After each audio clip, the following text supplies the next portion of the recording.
everybody. Welcome to another episode of Limited Resources. This episode number 534. My name is Marshall. You really got me screwed up on this. I'm one of your Limited Resources, and joining me on the line all the way from Denver, Colorado, the Mile High City, it's Luis Scott-Vargas. Luis. Yo. Hi. Hello. There's another thing we got to talk about on the thing. I got to mention my GP experience because I forgot to put that in the notes. We're going to talk about that. We're going to talk about Sealed Cube. We're going to talk about mystery boosters, but most importantly, we are going to answer your questions today on the show. That's right. It is one of our favorite types of episodes. It's our Q&A. If you want to be able to submit questions for the Q&A, it's simple. You just have to be a patron of the show. Patreon.com/limited resources is where you can go for that. If you are a patron, any level, you are eligible to submit. I'll basically put up a thread for these, and then people comment with their questions below, and then we get to as many as we can on the show, and that's what we're going to be doing this week. Before we get into it, first things first, channelfireball.com. That's sponsor of this podcast, and boy, do they have something special going on over there for the month of March. It is the Buy List Bonanza, and it started already. In fact, it started on March 1st. We're recording this on March 5th, but it does go through the end of the month. And holy smokes, Luis, you guys really pulled out all the stops for this promotion. Oh, it's the most ambitious and exciting promotion that we've ever run. Maybe on par with me having to sign 10,000 tokens for GP Vegas, but that was on me. That was insane. So, excuse me. So how it works this month is if you sell us cards, if you go to channelfireball.com/buylist and you submit a buy order where, you sell us a variety of cards that we're looking for, every single day, we're going to be doing a drawing where you can win a golden ticket, which is an entry to a Grand Prix, an Ikoria booster box, or a daily double where you just get double paid for your buy list. And all you have to do is submit $25 or more worth of cards with that buy list. The really exciting part, and that's every single day. So you're already, you're in the drawing. No matter when you send it in March, you're going to have a day where your buy list is in the raffle for that. The monthly giveaway, though, is the really insane one. For every $25 worth of value that you submit, cash value, you get an entry. So if you submitted, $100 worth of cards, that's 4 entries. You are then placed in the end of the month drawing, which I'm actually going to be live streaming. We're going to figure out exactly how that'll go down, but that's the plan. And the drawing, we're going to give away a playset of Revised Underground Seas, a foil Jace the Mind Sculptor, a foil Judge Gaia's Cradle, a case of Ikoria, that's 6 boxes, a case of Iconic Masters, and a case of Masters 25. Though actually, I think Masters cases might be 4. I don't know, but it's going to be a case, a sealed case of Masters 25 or Iconic Masters, one of each. $1,000 of store credit, and then the grand prize is a Black Lotus, an unlimited Black Lotus. It's just more than we've ever given away, and all you have to do is submit a buy list. The last part of this is also if you want to get paid in store credit, you get a 35% bonus. So if you sell us $100 worth of cards in cash value but want store credit, you get $135. That is awesome. Man, is it weird that I want the foil Jace the Mind Sculptor the most out of all the prizes on the monthly giveaway? Is that bad? I mean, it's not bad, but it is foolish. So you're saying that with my $1,000 in store credit, I could probably pick up a foil Jason Mind Sculptor at some point. Yeah, there's a lot of sweet stuff here, and I think you'll be very happy if you win any of them. You can get full contest details at channelfireball.com/giveaway, and then once again, channelfireball.com/buylist, and you basically just have to submit a buy order. You have to make an account, submit a buy order, and then once it's approved, send us the cards. You can choose how you want to get paid, and you're automatically entered into these drawings. You don't have to do anything but actually send us the cards. You're not actually entered until we receive the cards. That's right. I'll put a link in the show notes for both the buy list and the giveaway with the details on the buy list Bonanza. So make sure that you get over a 35% store credit bonus is absurd and something that you're going to want to take advantage of for sure. That brings us to our Crack-A-Pack. Now, Luis, we've got a bit of a conundrum here. So Caroline gave us this pack, your friend, my friend, our friend, but she insisted that this be the third pick of the draft. And I told her, I don't know how to do that. We don't have the other packs ahead of it. So how do we know what we already have? And she just said third pick. So I'm going to open this pack, and I don't know. What should we do? How do we even do this? I could just take 2 cards ahead of it, and then we could just have the third pick, but we have no context for it at all. Yeah, I guess so. I think this is what she wanted, by the way, is just to troll us. All right. I took the 2 best cards out. Here's our third pick. We've got Transcendent Envoy, Stern Dismissal. Let's say we have 2 artifacts. We first and second picked Liar. How about that? Okay, yeah. We've taken a Transcending Liar first and second, and Yes. And then so you're completely open and have 2 powerful cards. All right, this is perfect. All right, we did it. Transcendent Envoy is our first one. Stern Dismissal, then Final Flare, Soul Reaper of Mogus. I'm kind of just cruising here because none of these are really what I want. Omen of the Hunt, Hero of the Pride, Chain to Memory, Farika's Libation, Hyrax Tower Scout, Wings of Hubris. That's our commons. We see a missing rare and a missing uncommon. Our first uncommon is Soul Guide Lantern. And our last one is Dream Shaper Shaman. That's that 5 in a red. Oof, 5. These are.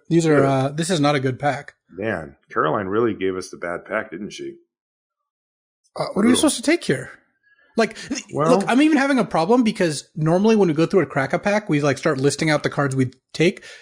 All these cards got filed in the circular file immediately. So I know. I thought I was cruising through until we hit something interesting, and we never did. Oh, man. So my inclination, I think there's a few ways to go. We could take Dream Shaper Shaman, which is fine. It probably has the highest upside of these cards, but it really isn't a great Magic card. Beyond that, we could take color preference. Like, for example, we could take Soul Reaper of Mogus or Stern Dismissal or something like that. But, Hero of the Pride is in this deck. This basically reeks of a throwaway pick no matter what. So when that happens, I like to try to go for upside. So the way I would approach this is I would either take the card that I thought could make the main deck that had the highest upside, or I would take the best sideboard card, which is Soul Guide Lantern here. Because again, when you bring them in, Soul Guide Lantern. Yeah, and you can main it too. Yeah, if you're a little short on playables, you can totally main it. This is great. Artifact Aggro. We got two liars and a Soul Guide Lantern to get things up. Oof.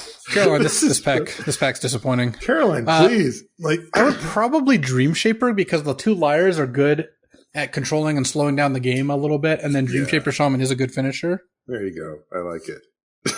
This is so bad. So first pick was Heliod's Intervention, and then the next person took Caliphie, Beloved of the Sea. Okay, so Heliod's Intervention is the only card I would be happy to take out of this pack, basically. Mm-hmm, same. All right, I'm going to put these in the giveaway pack, and we're going to do this next week. So if you want to have a chance to win a Teferi Temporal Archmage or a Heliod's Intervention or a Fatal Push or Athreos or any of these other cards. Oh, I got a Gadwick in here. We're going back in time. Then all you have to do is be a patron, and we'll give these away next week on the show, and then we'll start a new one. I always give away the Crack Pack rares on there. All right. Few news items to hit up before we get to our listener questions. First one actually just broke right before the recording of this show. Coming soon, Cube Sealed came out on Arena. This was a post that the Arena team put up, and they said, I'll just read you the meaty parts. It says, okay, first off, yes, we know a lot of you want Cube Draft, and yes, we want it too. Given our intended goals for Cube Draft, with the cards and the pack collation we intend to use, we don't believe it would be a fun environment for drafting with bots. So you can probably guess what we need to implement first. So the obvious, the thing that they're referring to here, of course, are human drafts. So what I read from this, it says, in the meantime, Cube Sealed. So what I read from this is that they do intend, at least once, to put in Cube Draft, but that they know that right now they don't have the technical infrastructure set up to actually make it happen. And I'm kind of glad that they didn't do it with bots. I think cubes with bots would be a nightmare. I don't think that would be particularly fun. Right. So now the question is Cube Sealed. It says we'll be introducing Cube Sealed on MTG Arena in early April with our cube built from the cards currently available on Arena, including Historic Anthology 2, which is where they add those extra cards that hadn't prior been on it in a set on Arena. This is also the first time that we'll be holding a, quote, Phantom event, which means the cards will not be added to your collection. And which is pretty much mandatory for Cube. Right. Like that's just how Cube is. Cube's always Phantom. No one ever thinks they get to keep the Jace. Though when we ran the Vintage Cube events at Vegas, a lot of people made really funny jokes about, oh, is this Phantom? So. Yeah. Ha ha ha. Anyway, so what do we think? This is Cube Sealed. I think I've done a few Cube Sealeds in my day, but it's never been something that I've, done multiple times in a sitting. I think I've only done maybe one or two in my life, Cube but I remember it being fun. Yeah. They did a Magic Online Championship qualifier, a MOX that was Cube Sealed, and I ended up streaming and top 8ing it with this like sick blue-green Oracle Moldiah Time Warp deck. It was really fun. Oh, that's sweet. Yeah. Actually, if you look up that CFB video, I then recorded the top 8 draft where the winner of the draft qualifies for the whole big thing, the Magic Online Championship. Mm-hmm. And I lose in the finals to Oliver 2. And I'm getting that one. I'm getting progressively sadder as you can hear me in the videos as I just am losing and losing. And I'm just like, I was so bummed. That was one of my more disappointing losses. That was actually, you could just capture the whole emotions of the situation. So that was in many ways when I first heard of Two-Tang Clan, who he actually was. He was young too. He was like 17 or 18 at the time, I think. Yeah. Even younger. Anyway, I think he was 17 at the time. 17. Oliver is gas. I don't mind losing to him, but man, I was disappointed in that finals. Yeah. I'll actually find a link to that video and put that in the show notes too for people that want to watch. I remember when that happened. I was right alongside. So what do we think about it though? Sealed Cube's fun. This is clearly a stopgap, right? It's like they would much rather prefer to hit a button that says you can cube draft now on Arena, especially given that they have numbers on how it does on Magic Online. And, based on how much I put into it, I know it's very successful because I cube draft infinite whenever it's up. I really like the fact that they're acknowledging that they're going to have cube drafts, or at least that they want to. That's really exciting, right? Yeah, I think that this is a great first step. And I agree that bot drafting Cube wouldn't be a satisfying experience, and Cube Sealed is I think really fun. It's going to drag me onto Arena. I don't spend the bulk of my time on Arena because the formats offered, and this is exactly the sort of thing that gets me into it. Honestly, like it's not that I dislike Arena. I've been just waiting for Human Drafts and Pioneer and all these other things that I love to engage with. Though I did spend a little time on Arena last Saturday. Yeah, you did. We'll actually get to that. We'll get to that in just a little bit because you had a nice little run there for sure. So yeah, this is I don't think there's a whole ton to say. A month or so away from Sealed Cube on Arena. I'll certainly try it out and we'll see how fun it is. But the takeaway for me from this article is not actually Cube Sealed. It's the fact that we will get cube drafts once we get human drafts on there. And it feels like that's a matter of time thing rather than are they ever going to do it thing. And I'm really excited about that because cube drafting on Arena sounds like absolutely perfect. I mean, you get the really great interface and all that stuff, but you get to go deep. Of course, the question then becomes, well, what does the cube look like? And of course, those are questions that we'll have to answer later, but we'll get at least a feel for how this cube looks in its current iteration when the Sealed Cube comes out. The next one I want to talk about was Mystery Boosters, which I'm a huge fan of. It's coming out. So, prior to this coming weekend, you were only able to play it at a big event, a convention packs, they called them. So, like at a Magic Fest. And they're extremely popular at the Magic Fest. I mean, people just run them all weekend long, just chain them together. But the packs themselves were so desirable that they ended up having to implement rules where like you have to play the first round. They would make you open their packs in front of the judge that was giving them to you so that you didn't just stand up and leave with them and then go enter another one over and over again. Well, the good news is that if you do want to just get your hands on some of the booster packs so that you can have fun drafting with your friends at home, that is coming. So the non-convention, the retail edition, as they call it, is coming out on March 8th, which is just a few days from the date of this recording. And the only difference between them is you don't get those playtest cards that they have in the convention edition. Instead, there's a whole sheet of new foils that they've put into it. And they're going to be previewing some of those going forward. And then, of course, people will figure out what's there. I'm sure that there's a sweet mix of good stuff. I had a chance to go down to Wizards last week and do a mystery draft for a stream announcement about this, about the foils and stuff. And I got to, open up some of those packs with the foils and see some of the stuff that was in there. And there's some pretty sweet stuff. So it'll play out a little differently because you won't get these random curveball, playtest cards that are just completely wacky. It'll be normal cards in there instead. But I don't think it'll hurt the format any. The playtest cards aren't why I like Mystery Booster. So, yeah. So that's coming out. So if you want to get your hands on those, you can head down to the local store and pick them up now. And then I wanted to give a quick recap on my experience. I did play at GP Reno over the weekend. And every time I play in a GP, I'm always glad I did, whether I do well or not, because I feel like it really helps me stay grounded to our audience and to competitive Magic. I'm at these events a lot, but it is different when you actually sleeve up cards and sit down to play and go through the ups and downs of a long day of GP play. And that's exactly what I did. I sat down and I opened a pool that I was pretty unhappy with. I was going to ask, did you have a long day of GP play or? I did. I played all the rounds.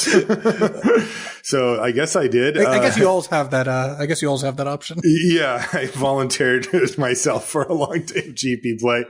I ended up opening a pool that was really bizarre. This is one of those ones where I wish you were there, Luis, because generally speaking, I feel pretty decent about my sealed builds, and I'll run them by people and maybe it'll be a card or two off or something. But this one, I went really crazy. It was black-green, and it fit the exact description of the type of deck that we advocate for. It's okay to go over 40 cards. Flat power curve. My best card was Shepherd. What is it called? Shepherd? No, that's a different card. Twilight Shepherd or Nightmare Shepherd. Nightmare Shepherd. And which is a good card, right? But it's not a bomb in the sense of the other types of cards that you can find in that particular format. And I had a ton of self-mill, a decent amount of escape, although I was a little bit light on it. I had 2 Voracious Typhon. I had a Acolyte, and I had Amogus' Favor. So not a whole ton, but I had lots of ways to get cards into my graveyard, including 2 Venomous Hierophant, Funeral Rites, 2 Relentless Pursuit, a Mire Triton, the Acolyte itself. So I could mill myself pretty much at will. I ended up submitting a 50-card deck, which felt very strange for me. But I did feel like it was correct because I anticipated playing against a whole bunch of very grindy matchups where people were trying to play all their best bombs and all that kind of stuff. And I felt that, and I had a lot of removal. So that was kind of the other piece of the puzzle here, is that I had a significant amount of removal in the deck, like more than average, that I could spread out over those 50 cards. And I figured I'd probably end up decking some people. And I did. It did play out that way. I ended up losing the first round. My opponent and I split the first 2 games, and then they played a Dream Trawler on the 3rd game, and I swiftly lost. And then I went, through some wins and some losses, and ended up losing some. Like, I lost a match that was extremely close. I won a match that was extremely close. It was a very difficult deck to play because it took a really long time to win if it did win. And I ended up finding myself in a position where I kind of rallied, and I was at 4-2. And so I needed to win the next 2 rounds in order to make it to day 2.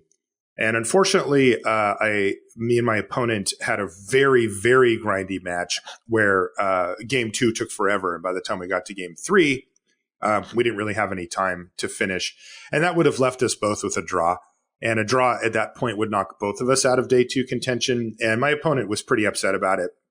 And so I decided just to concede. Like, I don't really have the gear in me that would allow both of us to stand up from that scenario having lost. Like, it's just, it goes against my value system or something to let both of us, as a group take the loss when one of us, could continue. So I did that. And then I was really happy because he ended up winning the next round and making it to day 2. He came up and found me later. And then I played the last round and won. So I went 5-2-1, but really 5-3 because I conceded that. I mean, I gotta give you credit. Like, it's hard to concede in that spot. And obviously I think no one's ever obliged to in any way, but you made that person's weekend quite a bit better at kind of no cost to you. I mean, obviously there's a cost in the sense that you conceded a match you were going to draw, but like you gave up your chances in the tournament when you were neither going to succeed in order to make their day better, which I think is cool. You didn't have to do that. It felt correct at the time as well. Anyway, and then so yeah, I finished with like at 5-2-1 with no buys. I look back and I'm actually fairly happy with how I played, but that said, I think you would have been X1, like if you were in my seat. Like if I just handed you my deck and said play. Sure. Like I just missed a couple of small things that really punished me. That we had one situation where my opponent had played Ichthyomorphosis on one of my creatures and then also went to play what's Mogus's favor on it to finish it off. And somehow neither of us recognized that it was actually dead at that point.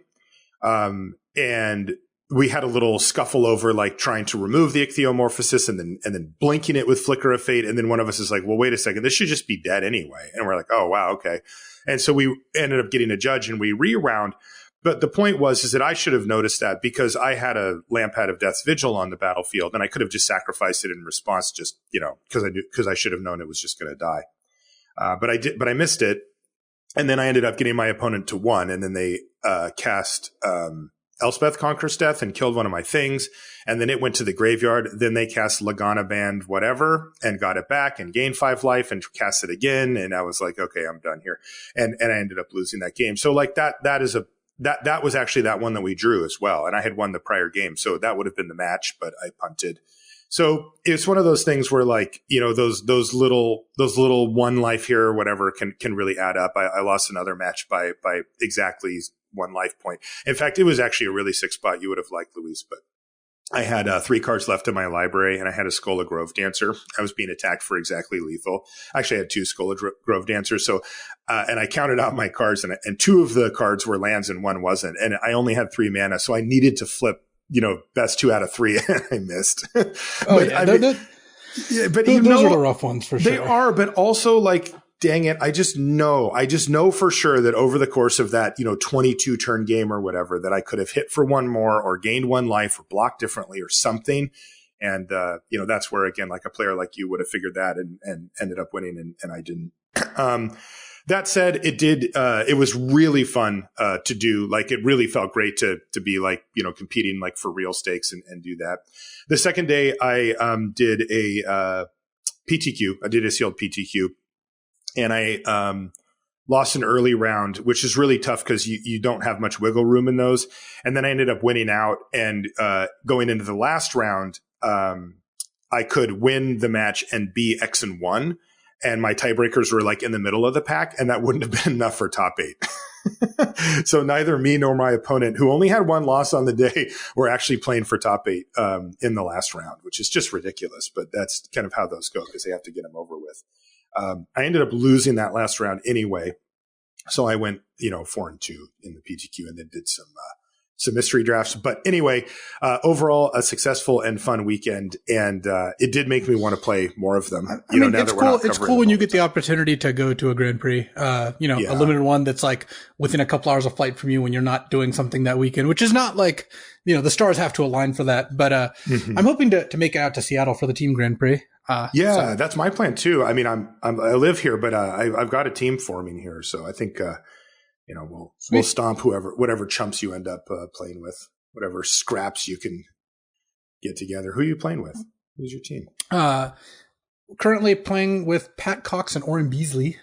Oh, we've teamed together before. Pat's just one of my best friends, and me, Pat, and Oren have been friends for a long time. So we're kind of dragging Oren out of retirement here, and I love playing with Pat. He's great. So yeah, and you guys are all good players too. That's a tough team. Yeah, no, I'm very happy with the team composition. So I'm really looking forward to this. Okay, let's get the listener questions rolling here. Our first one comes from Andy, who says, "Oh, really? You think only half an hour of preamble is good? Look, this is one of those episodes. We're going to go long today." Yeah, it is. Plus, we had news to cover, Luis. It was news. Andy says, "How highly do you count synergies like Flicker of Fate plus Dreadful Apathy or Final Flare plus Portent of Betrayal? Does the expensive combined mana cost lower the value, or are the cards good enough on their own?" And I think that, Andy, you really hit on the way that you should approach this, which is, are the cards good enough on their own? Because if you get free rolled the ability to, say, steal your opponent's creature and then sacrifice it, that's fantastic. If you put two bad cards in your deck, trying to combine them to make one good card, that is generally a recipe for disaster. In this case, all of these ones are kind of in the middle. Dreadful Apathy is one of the best cards, so that's, of course, you always want it. But Flicker of Fate is conditional. You can usually find some way to make it work, but I'd want, a couple of Dreadful Apathies to try to give myself the biggest chance, because if you do get that 5 mana together, it's very real. Absolutely. That is a thing. If you look at Final Flare plus Portent of Betrayal, you're talking about a much worse secondary card and a much worse primary card and more mana total to combine them to. So, Final Flare plus Portent is not something that I routinely look to try to free roll or get in my deck, but Flicker of Fate plus Dreadful Apathy, I do. Yeah, I think that are they good on their own is a big part of it. The cost does matter as well. Final Flare plus Portent of Betrayal is a good combination, and if these spells both cost one less, and we're talking 5 mana total, you'd see a lot more of it. Yep. Because that just strikes right to power level. The question is when is it worth figuring out what you should, when you should put in synergies where the cards aren't good on their own? It just depends on the result. There are definitely some combos that use 2 bad cards that are worth playing. So it's a kind of a case by case basis, which I know isn't like the most useful, but the short is, if both cards are good on their own, which Flicker and Dreadful Apathy most certainly are, Flicker's actually just gone up way high in my playbook, then you're fine playing the combo because you just want both cards. If you're in a spot where with Final Flare or Portent, where one of the cards, Final Flare, is generally good, you almost always play the first one in your red decks, and the second's not very good, you have to think long and hard about playing it and see what you get out of it. That turns out Final Flare Portent is not, it's good, but it's not like it ends the game every time you do it. And then looking at 2-card combos where both cards are bad, but it has a huge effect on the game when they work. I don't have a good example for this right now, but there definitely are times when you'll play a bad card just to enable another card, and it's definitely worth doing. Yeah. Good question, Andy. Next is Nicholas, who says, what speed do you think is best for a limited format? He says, I imagine it's somewhere between Zendikar, which is too fast, and Rise of the Eldrazi, which is too slow. But what speed is best? I think you're right, Nicholas. Like, I tend to enjoy if you go right in the middle and then take maybe one step towards the slower, that's kind of my sweet spot right there.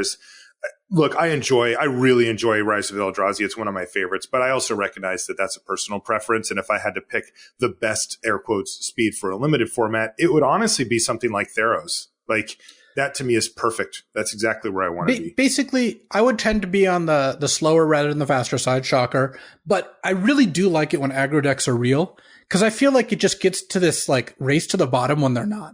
And Rise actually did have that problem where when aggro decks effectively don't exist, the aggro decks were pretty bad in Rise, or even like, I can never remember which core set it was, but the one with Elixir of Immortality and Opportunity. Yeah. When you end up with stuff like M14, when you end up with formats like that where everyone is just trying to figure out how they can cram more game enders and more counter spells and have no respect and no 2-drops. That I don't like that. I think Theros is great because, like, if you do that and you play against like a white deck or like red green monsters or something, and and they're curving out with Underworld Rage Hounds or Heroes of the Pride, you're just like, oh crap, I'm gonna get my face kicked in here by their 2-drops. That forces you to be a little more honest, and I think that's a little more interesting. There's more range to it, and it doesn't alienate the people who like drafting beatdown. There's some people who just love drafting beatdown. I don't like the thought of them not getting to play, but the last wrinkle here, there's not one. if I had to choose to only have one speed for the rest of my life, it would probably be around a 7.5 out of 10, where 10's the slowest and 1's the fastest. But you know what's great about Magic is it's great to have a set that's like a 3 on the scale, and then a set that's a 9 on the scale, and then a set that's a 6 on the scale, so it never gets stale.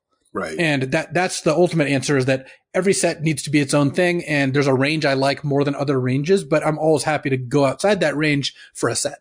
Yeah, that's a great way to put it. Shivam says, I've been drafting for a long time, and I've found I'm most comfortable with aggressive and mid-range strategies. One thing I've never been able to figure out is control. How do you know you're in a control deck? When in the process of a draft do you figure this out? And once you do, what is the general feel of the cards you're looking for? When I think control, I basically think walls, counterspells, and then some big dumb sea monster to finish the job eventually. Well, I mean, the short answer is, if you don't have a curve of aggressive creatures, you're not an aggro deck. That doesn't mean you're not a mid-range deck, but in limited, decks tend to blend. I mean, just like the scale we're talking about, where 1 is a 15 land monocolor deck with all 1 and 2 drops, and 10 is a deck with 2 creatures and all counterspells and card draw. Most decks fall in the like 4 to 7 range or something like that.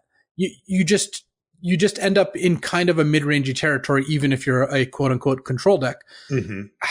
Here's some signs you can tell your control. You have less than 10 creatures. You have, lots of card draw, lots of counter spells or removal, some combination of those things. And your game plan, and this is the most important, your game plan is focused around your finishers and surviving, where you assume you'll win a long game. Your default is to take the longest amount of time possible. So a good example is if you have a Dream Trawler in your deck, or you have Polukranos in your deck, you can expect to win the game if the game goes long. So you don't put a premium on killing your opponent. If you don't have any of that high end stuff, you should rethink your approach if you think you're a control deck.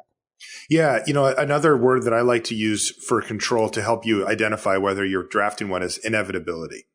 Right, which goes to what you were just saying about the Dream Trawler and that's what I was saying, but in one word instead of many. Right, and it can come in different forms. Sometimes you have bombs so good, like the ones that Luis described, that they give you that inevitability, and the inevitability comes in: if I survive long enough to draw and cast this, I will win the game. But some formats or in some decks don't have that, but they do have, say, repeatable card draw engines, or ways to get cards back from the graveyard over and over, or maybe even a combo of some sort where you can get 2 cards together and you have some redundancy for it, and that will win you the game. If you're thinking of the game in those terms, you probably have a control deck on your hands, and you should then adjust your picks and your build to accommodate for that longest game. Here's one way to look at it. If you have, let's say you have a faster end mid-range deck, right? If you asked yourself, what would happen if this game went the whole distance? Basically, both players got to cast every card in their deck. What would happen is that at the beginning of that game, you would curve out. You would have 2 drops and 3 drops and 4 drops, and maybe you would even be able to run over your opponent. But if you did not succeed in doing that, by the time the curve was nearing its end, right, where you're playing the last cards, you've got to draw and cast every card in your deck. On turn 30, you're playing a card that costs 2 or 3 mana, maybe 4. Where your opponent, if they had done that and they were a control deck, could easily be drawing extra cards, looting, milling, generating some huge mana advantage, doing something that, again, lends them inevitability. And that, to me, is the difference, is that if this game goes the distance, I will win either through a big bomb or through some engine or something like that. And I'm going to build and play my deck going for that outcome, then that's what a control deck is. You'll get there, Shivam. It is a little bit like, I think that your description of the walls, counter spells, and some big dumb sea monster to finish the job eventually is really funny, by the way. But not how it actually plays out that often. You don't have to play walls. You can trade your creatures, that kind of thing. Yeah, for sure. I do want to give a shout out to Shivam, by the way. He sent our D&D group this massive box of minis. And cool. It has leveled up our game by so much. It's the way I described it was like, imagine you have a deck full of all proxies, and then someone gives you a foiled out version of the deck. Like that's the difference.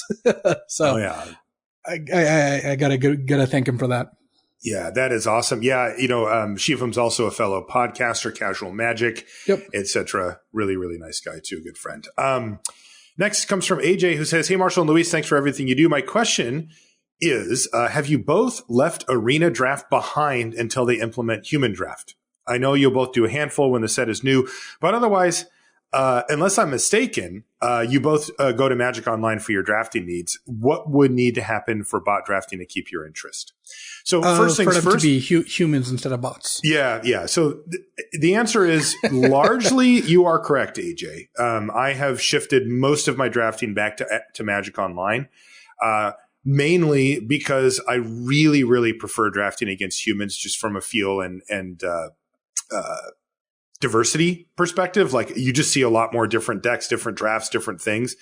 Even if, the arena interface is still, significantly better. Both from a looks and even use standpoint than Magic Online is for the most part. And Luis answered the other one. What would need to happen for bot drafting to keep your interest? I mean, it does. Like, I don't hate it or don't think that it's not, drafting or something. It's still fun and I'll still fire it up. I don't literally only play Magic Online. I do play on Arena. I like the ranked thing where you get to like kind of have a goal and go for it, that kind of stuff. But it doesn't, bot drafting has to go. Like I need to be able to draft against humans to make this thing what drafting is at its core. I think it's totally fine to have bot drafting be one of the offerings, but it just doesn't do it for me. And I don't need to go into it. We've already talked about it plenty, but I'm just not gonna. I'm not saying I'll never do an arena draft. Sometimes I'll stream, and you can stream arena drafts, and that that does look great. And there are times when it appeals to me, but for the most part, I'm just going to want to be drafting against other people just to get that feeling. Maybe I'm being a curmudgeon. I don't know.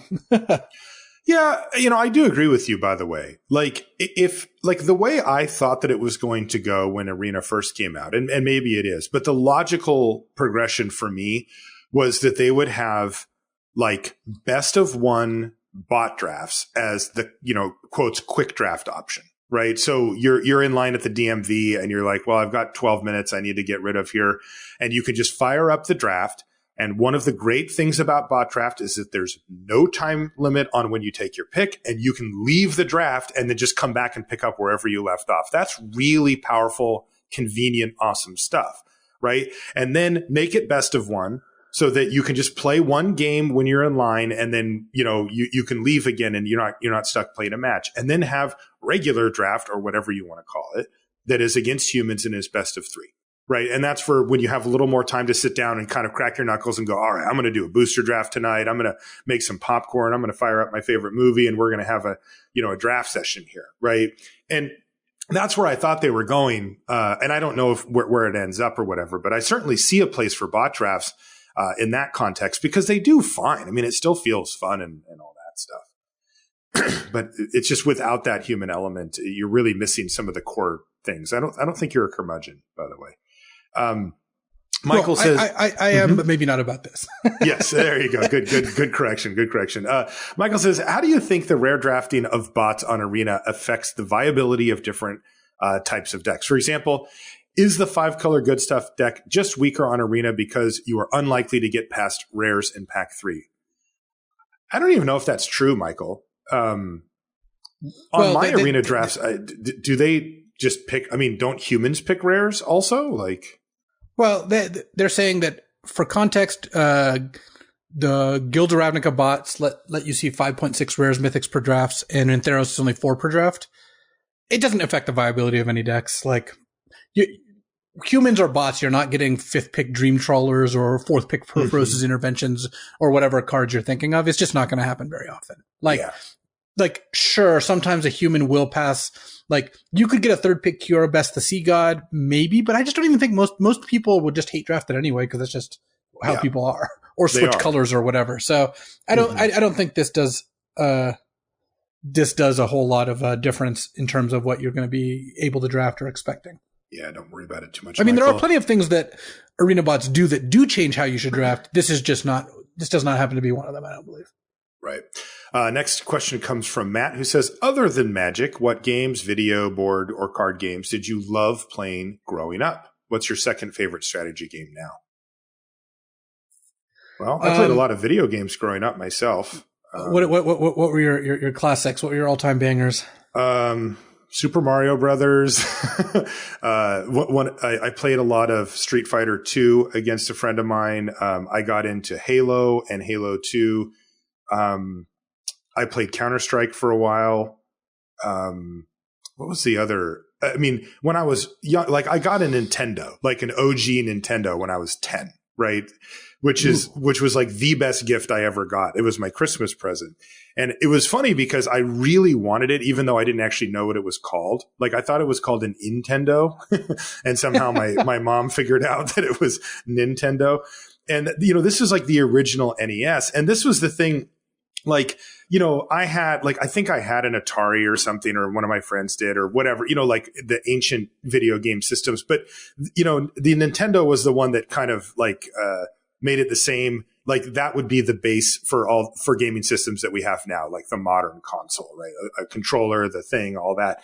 And, I played that infinite. I played Double Dribble. I mean, I played any game I could get my hands on, for that growing up. So that was what I like to play. I don't know. I feel like my friends and I played Risk, but we didn't really know what we were doing. Like we didn't even know the rules. Yeah. Do not like that game.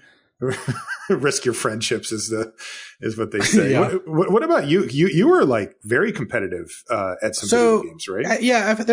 So when I was a kid, just like you, actually, we did eventually get a Nintendo, though my parents were like quite against it, and it was awesome getting to play like Super Mario 3 is just an all timer. Mm-hmm. I actually spent a lot of my youth watching my younger brother play RPGs. My younger brother Antonio, he would play like Chrono Trigger and Xenogears or Xenosaga, something like that. He's probably gonna get mad that I don't remember, but I would like watching him play these more than play it myself. And RPGs kind of do well watching anyway. So or Final Fantasy VII, that sort of thing. Do you remember The Secret of Mana? Yeah, I do actually. I remember. I like that one a lot. Yeah. The Secret of Mana is I always have too little or too few. But when I went to college, or like end of high school, beginning of college, was really where I started hitting my stride in terms of gaming a ton. I played a ton of Diablo 2. I played a ton of StarCraft, and then I got into fighting games, and those kind of dominated where I'd play competitively, like you mentioned. I even finished second in my school's competition to see who our top 3 would be to send to an inter-school competition. So sweet. I was on the UC Davis team we played against UC Berkeley and San Jose State, and it was sweet. I had a great time, and then I found Magic, and Magic kind of knocked it all off the map. Like it's funny, we were just talking about this recently.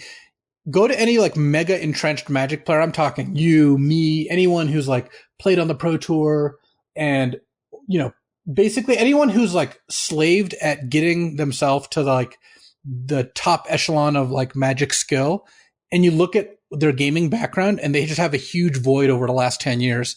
Cause you know how you get good at Magic? It's by playing more Magic. It's by not, instead of playing Red Dead Redemption when it comes out, just drafting your 50th Theros draft. Like, and I'm not saying that's good or bad. That's not for everyone. Some people clearly do this and enjoy it. Some people would rather play a more diverse selection of games, and that's how they enjoy things. And all of that's totally fine.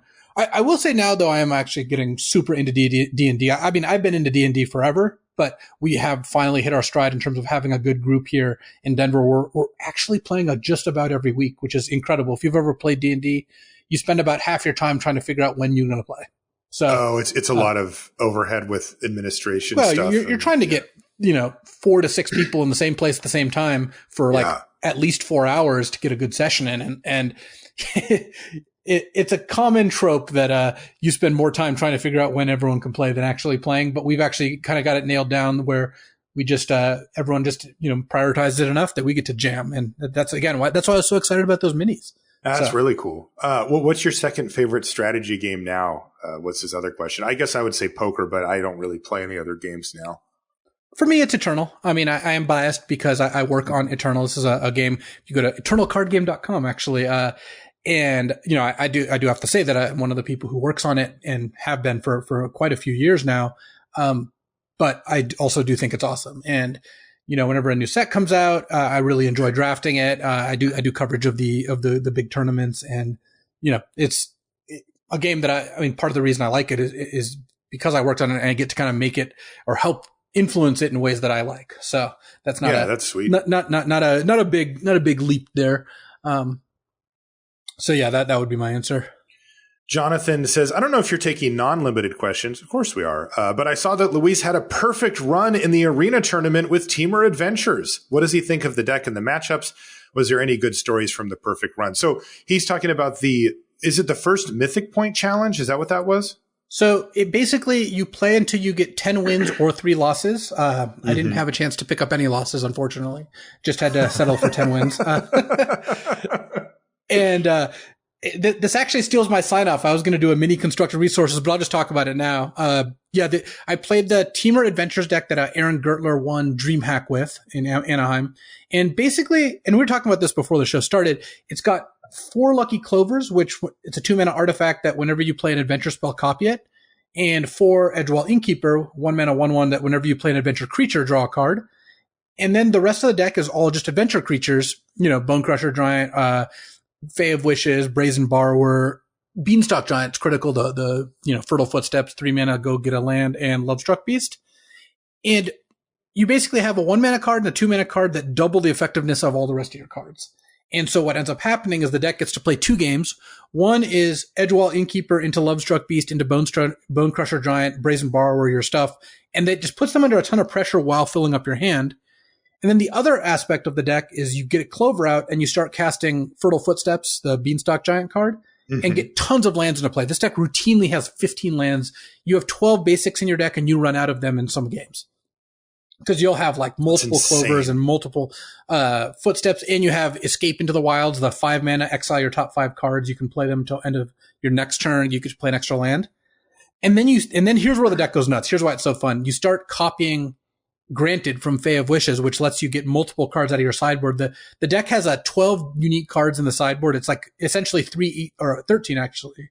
No, it's 3 Ether Gusts and 12 other cards. Yeah, so 12 unique cards or 13 unique cards in the sideboard.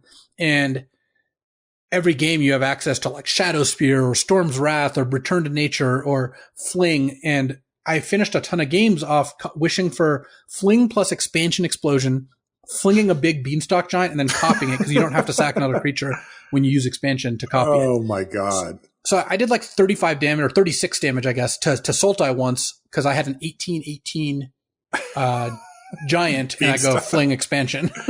That's amazing. So yeah, the deck was awesome. It seemed extremely good against mono red. It seemed like it almost couldn't lose to blue white the way that people had built those decks currently, because once you cast Lucky Clover, even if they counter your spell, it still gets copied. So if you have a Clover in play and you cast Fertile Footsteps, they have to either let you get 2 lands or counter one of them. That's just not a good deal for them. And then you start wishing for uncounterable spells or really expensive cards or whatever. Obviously the mirror was a toss up. It seemed a little behind against Teamer Reclamation, and it seemed ahead against Bant. I played against Bant multiple times, and Bant midrange kind of does big things, but you do the biggest things in the format because the combination of getting up to like 15 lands and then having access to just insane wish cards out of your sideboard means that like I played against Bant and I was able to set up like Storm's Wrath, copy it with expansion to kill your 3 Planeswalkers and your Dream Trawler, and then play a gigantic giant. And then if they don't deal with the giant, you just fling them to death. And if they do, you just keep getting value because you just keep recasting all your cards. That is ridiculous. Yeah. Super fun deck. It was a lot of really good action. And, obviously I went 10-0, so I was pretty happy with that. I picked up a bunch of mythic points, which is great. And also just like the deck is just exceedingly fun to play. It's pretty hard to play, but even though I wasn't playing it optimally in a lot of spots, like I would wish for cards that never use them, the deck is just so sweet. It was awesome. What do you not want to see? Teamer Rec seemed like the hardest of the base matchups. It's possible that something like some of the fringe decks like Red Black Sack or something could be harder. But I basically played against a bunch of Bant, Blue White, Teamer Rec. Oh, I played against Fires also, which actually seemed like a really close matchup. And then Mono Red, which you seemed to head. So part of the reason I think the deck is just a straight tier 1 deck is it just doesn't have many bad matchups and is so powerful that it can get out of, it plays 2 very different games, it's hard for most decks to adjust to both. Yeah. Like against Mono Red, you're just like, make a 1/1 with Lovestruck Beast, Bone Crusher your 2-drop, play Lovestruck Beast, and they almost lose just to that. Yeah, like your adventure creatures just stomp them, both literally and figuratively. Literally, yeah. And then against the control decks, you have the like whole Lucky Clover, Fertile Footsteps, Escape into the Wilds granted package, which means you just go really big on mana, then go really big on spells. It's kind of a masterpiece of a deck, to be honest. Yeah, what a nightmare to face, especially if you're trying to be reactive. They have a 1-drop that you absolutely have to kill, and then a 2-drop that is an artifact that also is a must kill. Like, how do you possibly prepare for that? It just sounds like they're hitting from too many different angles. I mean, as people adjust and have more ways to kill Lucky Clover, like Angrath's Rampage is fairly strong at that. You'll end up, I think, seeing the efficacy of this deck diminish. But for right now, it felt really good. I mean, I have a MCQ next weekend to try to queue for the Arena Mythic, which is even bigger stakes, and I kind of want to play this deck again, but I'm going to actually have to put in a little more time to figure out if it's good. Yeah. Well, I think it's good for now. Next question comes from DLP, who says, my local cube group is of the opinion that the conspiracy card backup plan is the best card ever printed in cube. As a reminder, this card gives you a super mulligan where you draw 2 7-card hands and keep 1 every single time. They think that if you're drafting Vintage Cube and see one, you should pick it over a Mox, a Soul Ring, even Black Lotus. He says, or they say, I don't actually know who wrote this, I disagree. What do you think? My initial inclination, having not thought about this more because I've never even heard of this card, is I would not take it over Soul Ring, Lotus, or a Mox, but it's like in the high echelon of where I would expect this card to go first or second pick just about every time. So this is a matter of degrees, but I think it's below the top, but very, very good. The thing is in Cube, though, the top 3 or 4 cards in your deck are going to be a lot better in Vintage Cube than the next group. And if you don't have those cards in your deck to hit, drawing 2 cans of 7 is just not going to help. Like, if you don't have a Black Lotus or a Soul Ring level card in your deck, I don't care that you get to see 14 cards. It's still going to be worse than drawing a Black Lotus. Yeah. And, I think that a big part of the argument, right, is that these conspiracies, if you remember, when you draft one, you start the game with it face up in the command zone. And so the thing that it does just happens. So like with this one, as they described, backup plan says, draw an additional hand of 7 cards as the game begins. Before taking mulligans, shuffle all but one of your hands into your library. So basically you just get to look at 2 of them. I mean, that is really powerful. And while it does cost you, of course, a pick in the draft, it doesn't cost you a card slot. It's kind of like what we like to talk about with taking lands and such, where you get to put them in and you're playing more cards that you picked from the cube draft in your deck. This does that in a similar way. I'm inclined to agree with you, though, about the fact that, you just need these critical broken cards, or else, digging deeper for them isn't really helping you. Close one, though. The card does seem completely busted for what it's worth. Although the cubes I draft don't have those cards in it, so I don't know. Yeah, for whatever reason, the conspiracy, like whatever these cards are called, I guess they're conspiracies. Is that what it is? They are. Have not made it into any of the cubes that I've played. Just I think for most people, they don't feel like Magic cards enough, I guess, is the way to think about it. They don't feel authentic or something. It breaks my immersion just to some degree, even though Cube is still just whatever it is you make of it. So yeah, I'm similar. Next one comes from Professor Miner, who says, hello, I'm a Magic the Gathering judge in training, and I'm aiming to become an L1 within the next month. Good luck, Professor. I am mostly going to be judging at FNMs and pre-releases at my local game store, and I was wondering if I could get some advice. Are there any things that you guys find annoying or otherwise negative relating to judges at regular REL events? I ask so that I may avoid those things and hopefully make my local Magic community better because of it. Thanks, and I love the show, Patrick. Thank you, Patrick. The only thing that I ever see from less, experienced judges that I always go, maybe, is to make it like abundantly clear when you give a ruling to a player who maybe has never received a judge ruling, who's never been around what it's like to have somebody call a judge on you, is to be extra careful about the way that you speak to them and the way that the information is presented, because there is a weird dynamic that you have to get over as a live Magic player, which is I think a lot of the times when you're raised, tattling on somebody is something that people are looked down upon for some reason, right? Where you go, I'm going to tell the teacher that you did something that you weren't supposed to do. And you raise your hand and you go, teacher, Johnny spilled the blocks on the ground or whatever. And other people will look down on you for that. And I think that a lot of people have that same vibe when they have to call a judge at a Magic tournament, where they're like, well, this was a mistake in the game that needs to be noted, or we need a resolution to this. So you say, judge, and the other person, if they're not used to this, is going, dude, really? I made a little mistake here. You don't need to call the authorities on me or whatever. We can resolve this, or it's not that big of a deal or whatever.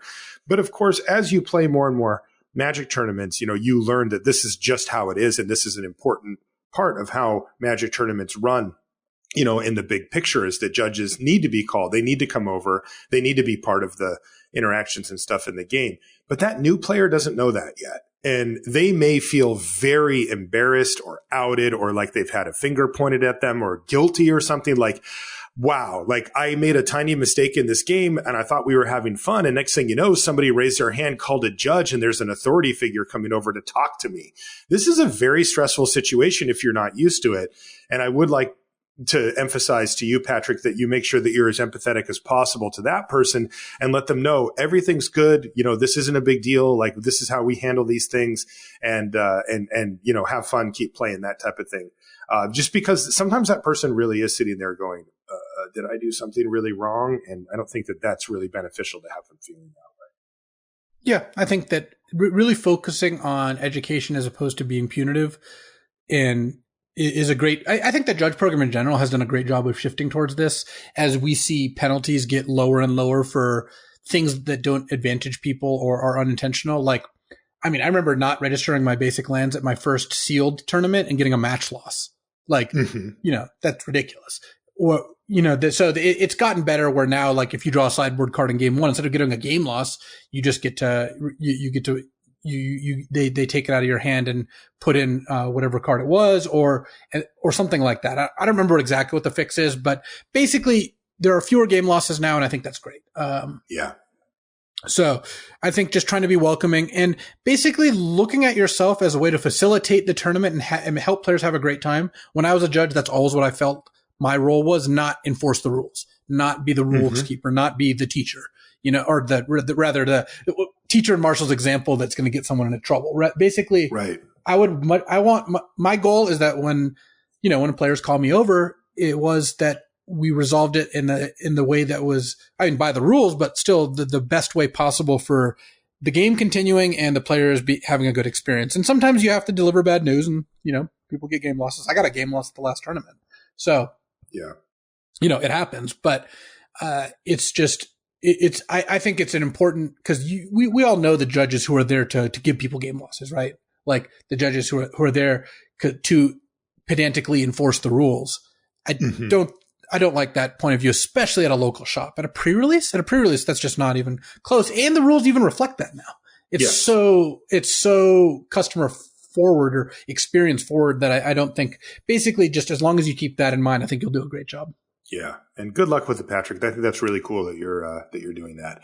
Grayson says, how do you two feel about rares that are extremely strong in draft, but see little to no play in constructed?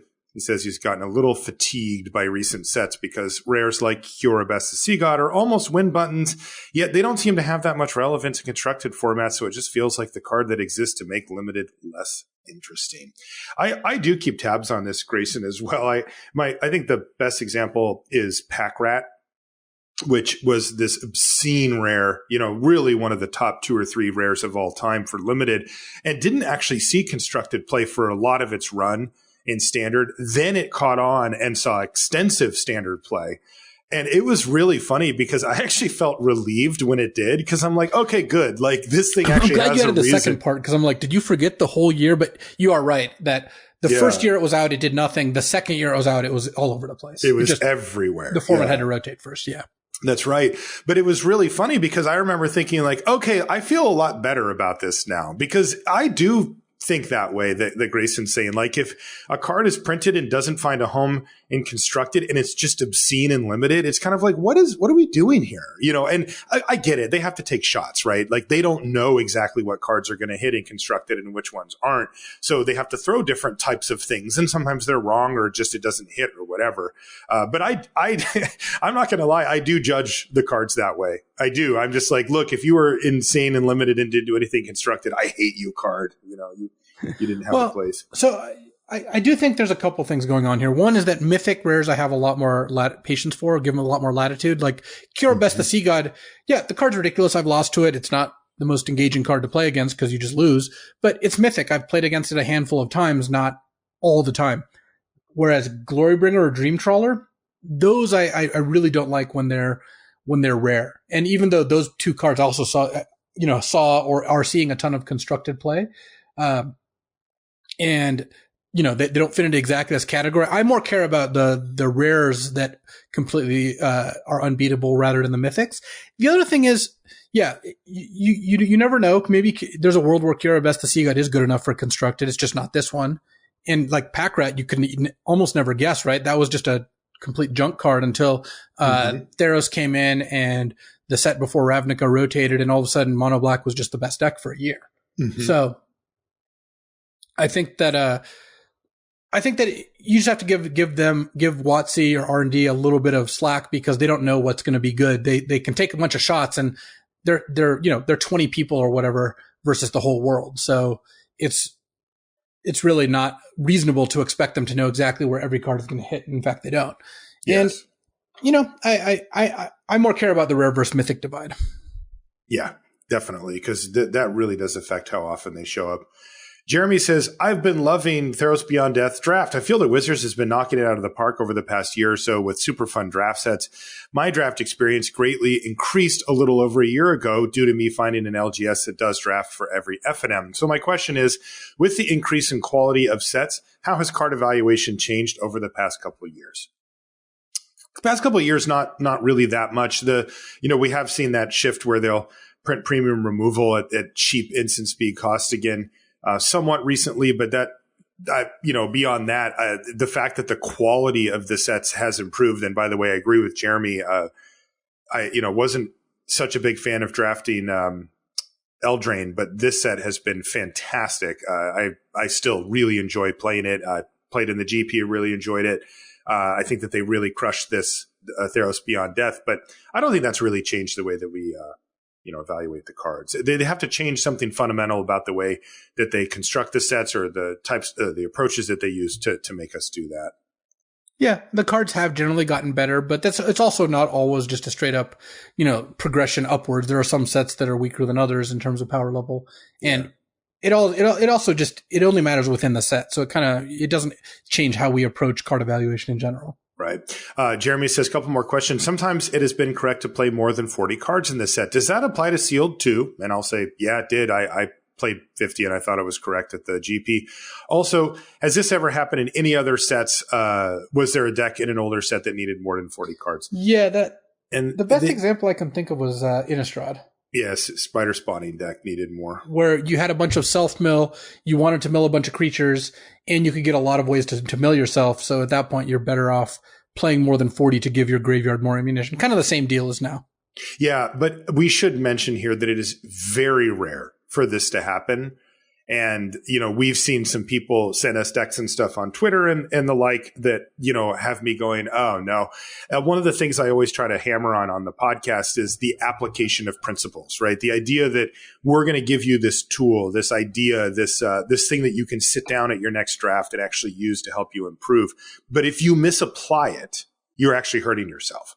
So you really have to understand, how to apply these things. For example, this is a perfect example where we've laid out some conditions in this set when it would be appropriate to play more than 40 cards, right?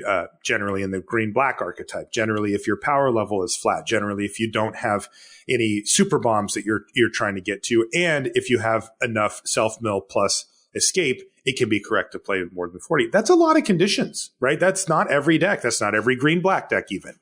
And we have handed you this tool and said, if everything checked, if all these boxes are checked, all of them, then you can play, your 48 card deck or whatever. But if you decide, well, it's green, black, it's Theros Beyond Death, I'm just going to run more than 40, you're hurting yourself. Like, you're really giving up a lot of equity by doing that. So it is exceedingly rare that it is correct to do so. We just happen to have one of those formats here. Spencer says, Dear Doctors Limited, I find myself questioning my attachment to this game as of late.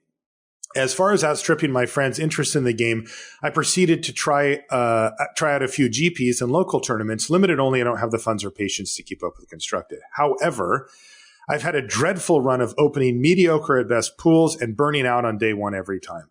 I know my sample size is small, but how do you combat that sensation that you're just not lucky enough to compete on a meaningful level of the game? I got some tough love for you, Spencer. You're not as good as you think.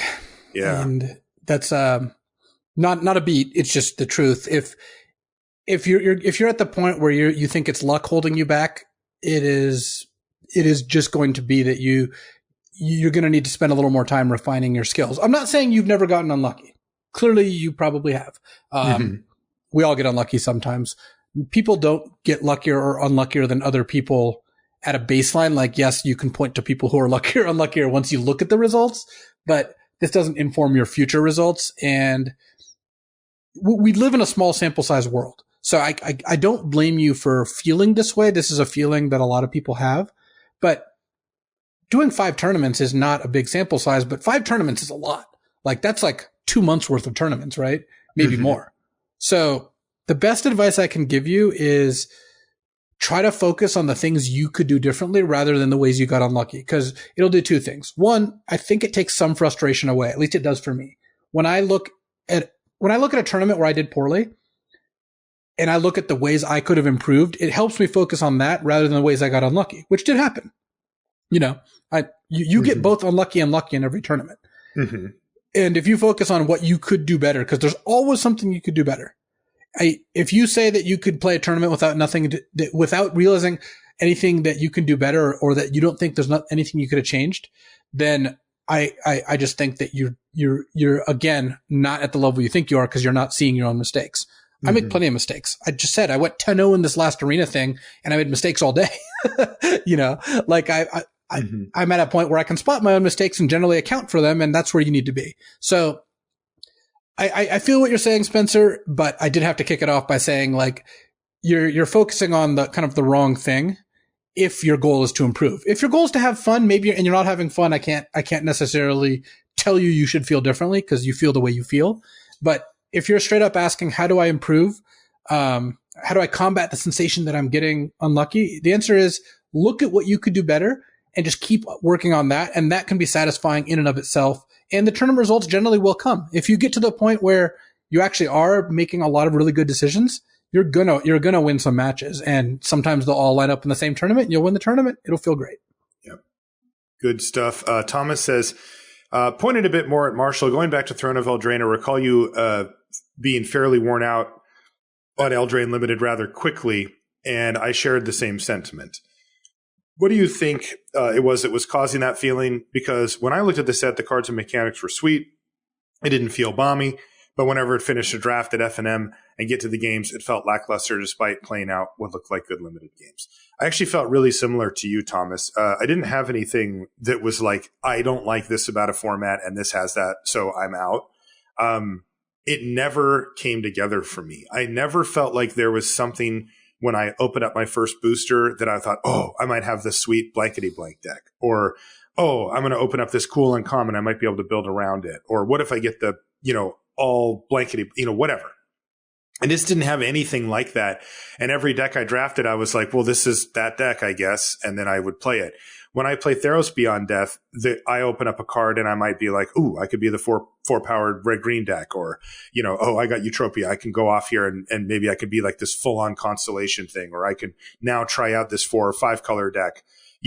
That all of those things were missing for me from Eldraine. And I don't really know exactly why, because like Thomas said, the pieces were there, but I didn't feel it. So. All right, Marshall, I'm gonna give you some tough love. Okay.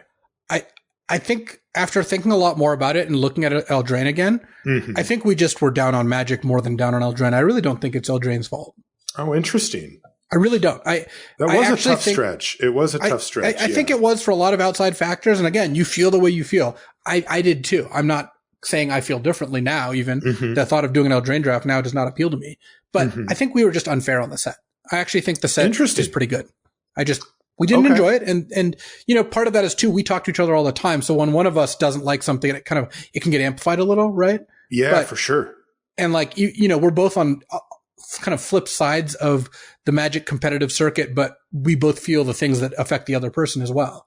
So there is this feedback loop. So I honestly think if Eldraine came out tomorrow repackaged, we would probably like it. It just so happens that we didn't based on timing. And that's my theory. I can't, of course, we don't get to rerun the sample. You don't have the time traveling supercomputer, but, you know, I think that Eldraine has all the tools any set needs to be a solid limited set. It just struck at a time where we weren't really, I don't know what we would have bought. If you switch where Theros and Eldraine come out, things might have ended up in a similar spot. Interesting. Well, hey, Eldraine's partially at fault because the cards in Eldraine that affected all the formats, but whatever. Yeah. You know. Yeah, that's true. No, that's really interesting. You very well may be correct there too, because as I've said, I can't point to specifics. So yeah, good question, Thomas. Thanks for that. Next comes from Jordan. It says, hey, Marshall and Luis, any tips on how to get your feet wet into the industry of game design? My advice is basically always the same here when people ask is find a way to work on a game. And that doesn't mean get hired, because obviously that's circular advice and, you know, 2 years experience needed for an entry-level position sort of advice. But it's find a passion project, design your own game, but don't just like say you made a game, like make a game. And here's an important step. Have other human beings play the game and give you feedback, adjust the game based on that. And, you know, just demonstrate that you can do the work. Like I said, I've interviewed a ton of people and hired a fair amount of people for these jobs. And the thing I look for the most as a way to demonstrate understanding is that you've done the thing and that you're passionate enough to have done it. And, you know, it really helps a lot. I can't speak for everyone, of course. I can just speak for me and the places I've worked, but that matters a lot more than like having a college degree or where it's from. It matters a lot more necessarily. Like your resume matters for sure. And obviously like having references, all that stuff matters. But if you don't have those things, but you can demonstrate knowledge and passion, that's what you need. You don't need to know everything. You just need to have a good set of fundamentals, especially if you're getting hired for an entry-level position, that show that you can learn and that you can grasp these concepts and that you can, you know, adapt quickly to what we're doing. And I think showing that you've thought a lot about game design is great. And the best way to do that is just work on a game. Yep. Like when someone has a playable prototype that they can talk about and then talk about the iteration process, that's exactly what I want to hear. I see. Because it shows. And no one's stopping you from doing that. You can just do that all by yourself. Right. And you probably learn a ton from doing it. Good luck with it, Jordan, wherever you do end up. Next question comes from Wanton Devious, who says, my 12-year-old son, Elliot, hey, Elliot, hoped you would do an episode on sideboarding for limited, but right now he'd like to know when to take a hard counter to a specific type of card, such as anti-flying, think like a plummet, anti-enchantment, like a naturalize effect out of the board. Would you take them above playable filler that might make the cut? Is the question. Elliot, yes, I would. That is the dividing line right there. Playable filler that might make the cut.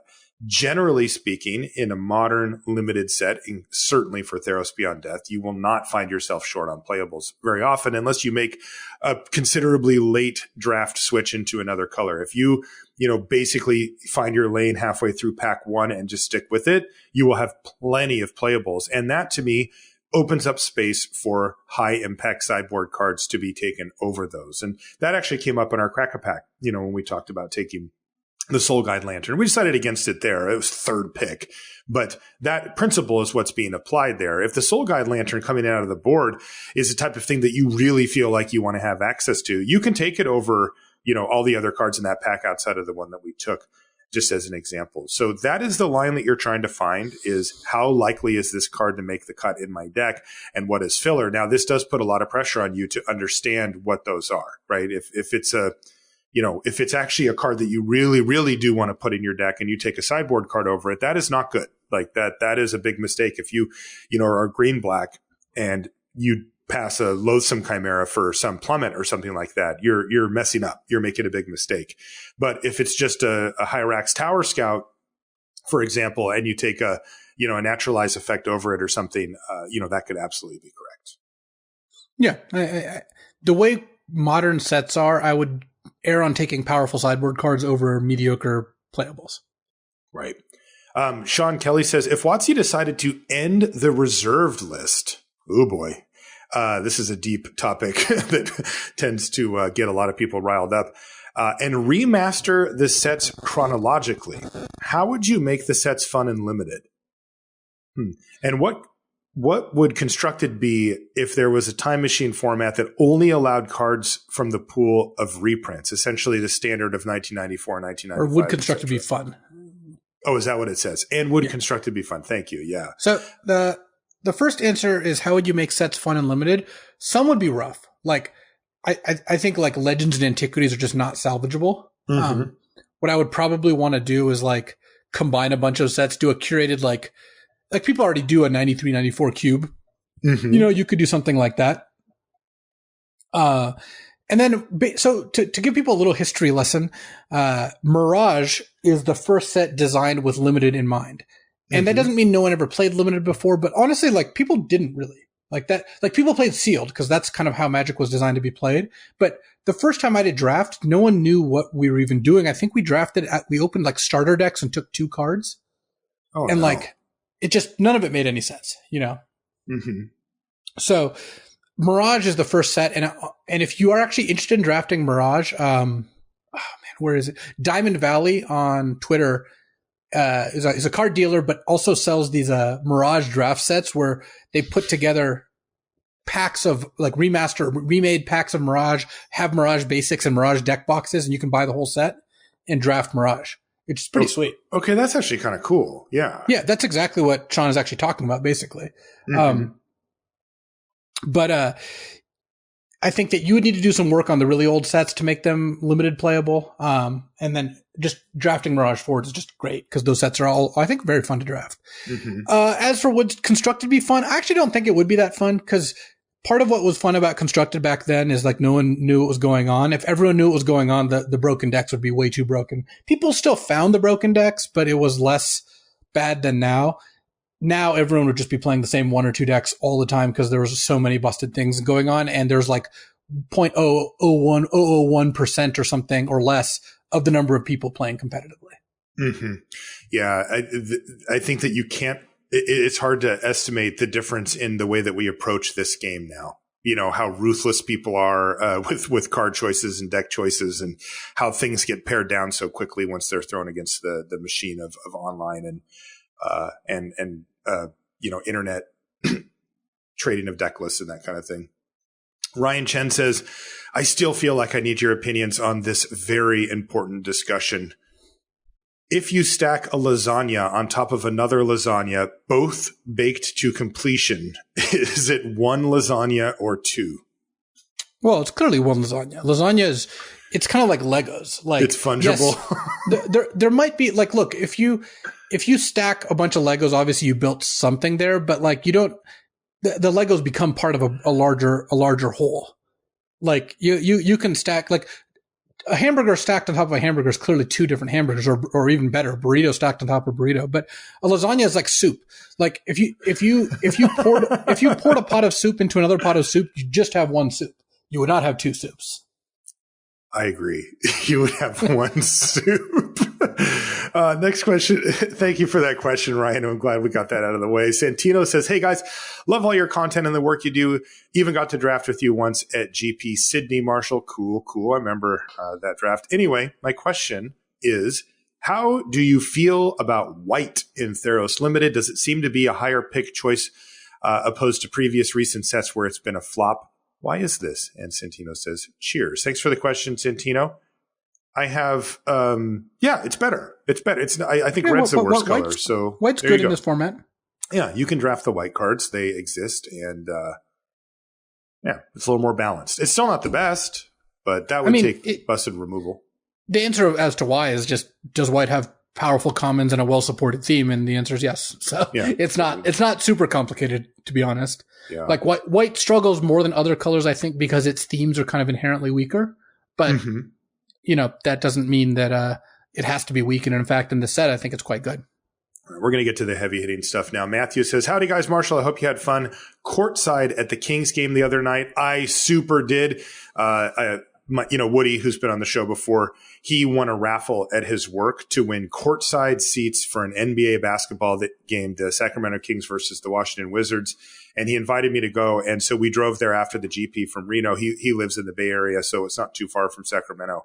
And I got to sit courtside at an NBA game. It's a lifelong dream of mine. I've been a basketball lover since I was a kid, 13 or 12 or something like that. And I still play 2 to 3 times a week. So getting a chance to see those guys up close was fantastic.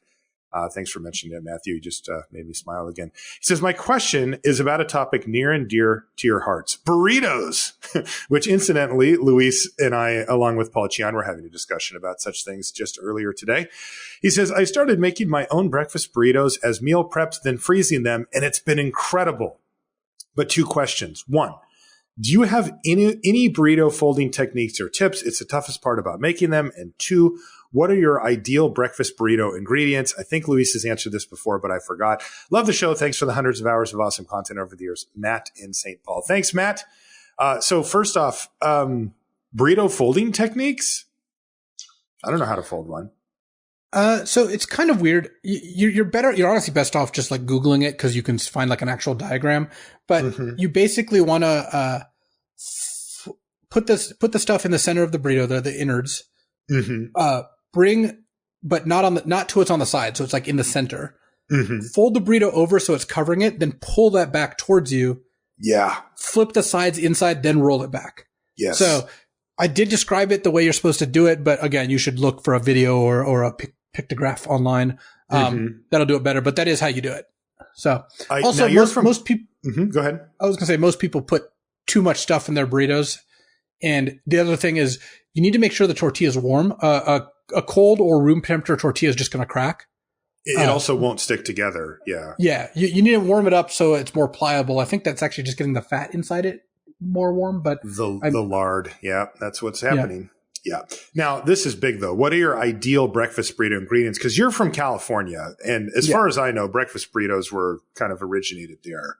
So you have all the credibility. Well, I think that here's the undeniable ingredients in my mind. Eggs. Without eggs, it's just not a breakfast burrito. Sorry. It's just not. And I think some kind of protein. It doesn't have, my favorite is bacon, but you can do bacon, sausage, soy rizo. You can do tofu. You can do anything. Chorizo counts? Chorizo definitely counts. Yeah. Yeah. Okay. But I think that a protein is critical. And I think cheese is also pretty important. I understand some people don't eat cheese, but I find cheese to be critical when it comes to a breakfast burrito. My literal favorite is just refried beans, eggs, bacon, cheese, and then a salsa on the side to like pour on each bite.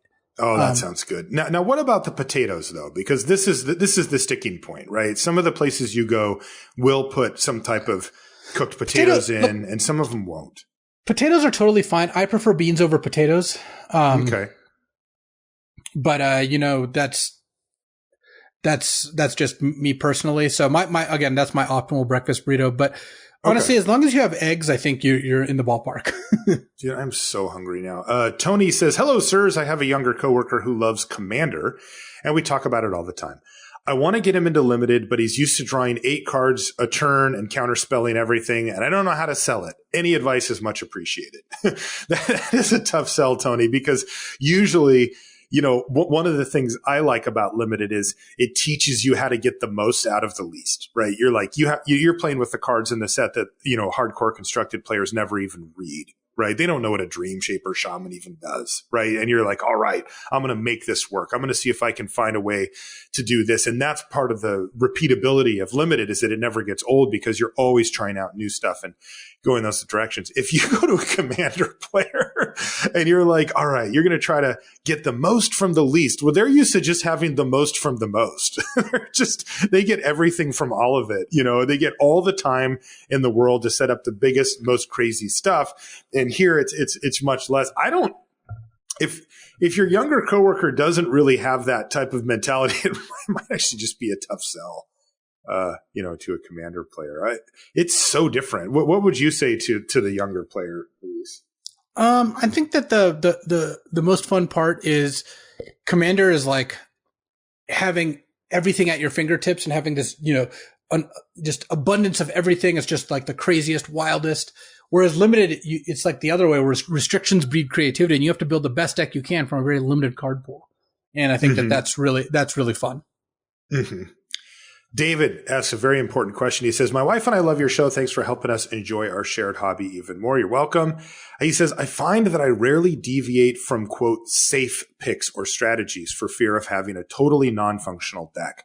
Decks I make feel very boring and average, and I think that not only am I missing out on win percentage points by playing it too safe, but I'm also missing out on fun play experiences offered by less conventional decks. My question, how should I evaluate when it's correct to go for it in the draft or deck construction portion, and how do you personally factor fun into the equation?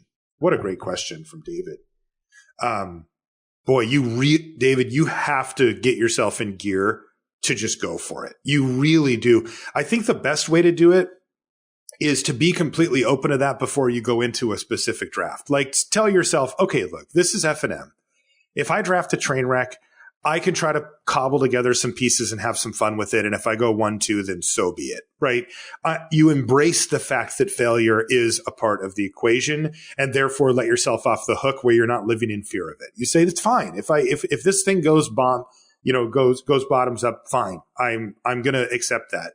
And you just throw yourself into it. And I had to take that step as well a year or two into my drafting, where I was drafting similar to you, where I was really trying to be fundamental all the time.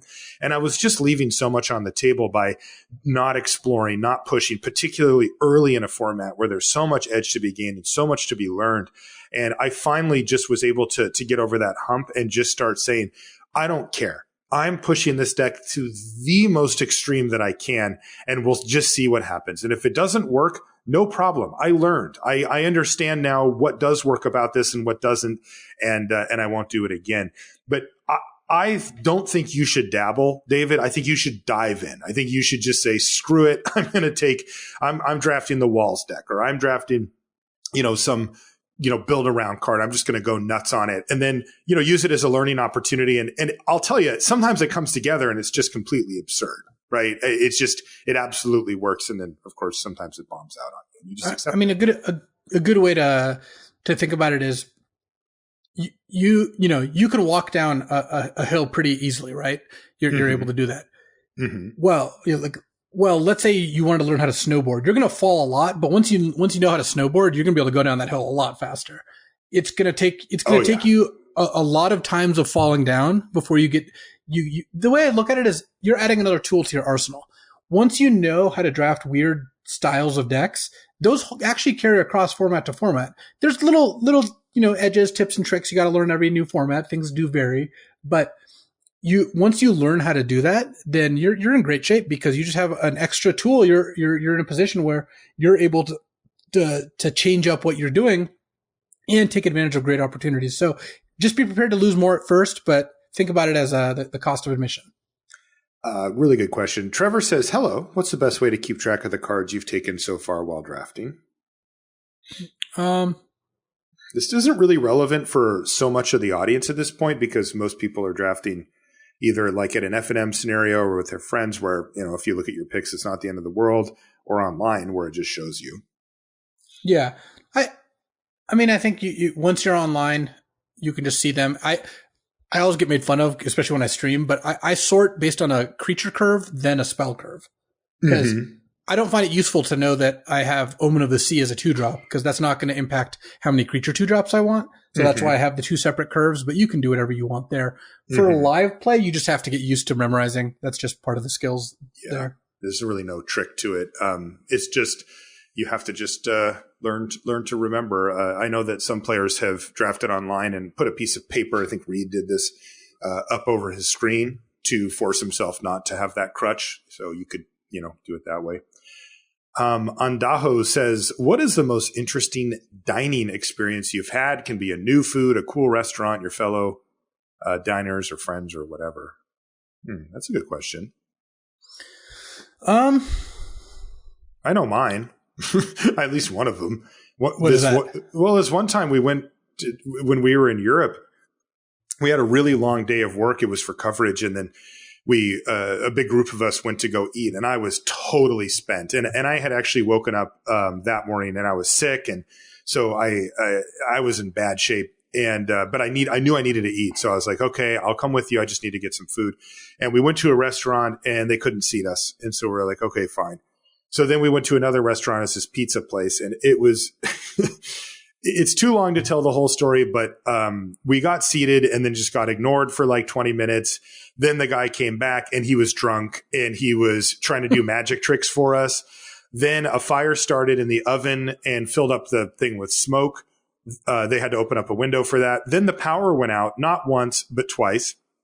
Then we had been there for like an hour and a half and the food still hadn't come out. Then the food came out and they brought all of it except for my pizza. And I was the one who was just like quietly sitting there tilting off that this had taken so long. And then I should have just gone back to the hotel and just grabbed a snack or whatever. And they forgot mine and they finally brought it out. And the best part was, after all this nonsense, just completely ridiculous stuff, we got outside and the guy was standing there with a phone in his hand and he said, give me a good rating on TripAdvisor. It was like, no, we're not. We've been here for 2 hours for a pizza place, man. What about you? I'm struggling. I've had definitely some interesting dining experiences for sure. Do you have you ever gone to like one of those super high-end, French Laundry or one of those type of places? Yeah. Before? So I went to Alinea in Chicago, and it was 4 people and it was like $1,400 and I lost the credit card game. So I didn't love that. Did the food taste slightly worse after that? Or? Yeah, it was fine. Oh, I mean, look, God.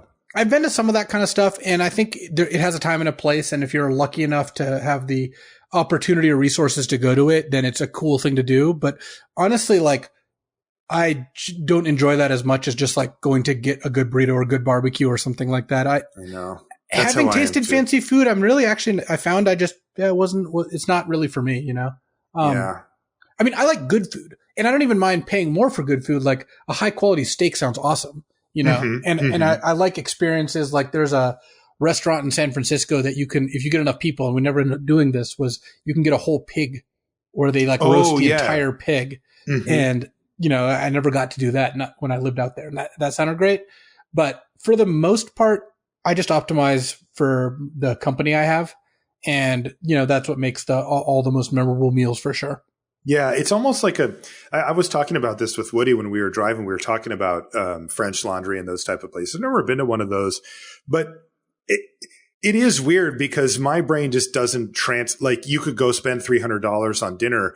And at the time we were on our way to In-N-Out Burger, right? Which is like pretty good hamburger. Like I like to visit it if I'm in California or whatever. And I'm like, the problem that I have is that I'm equally as excited for this In-N-Out Burger we're going to get in half an hour than I would be to go to that.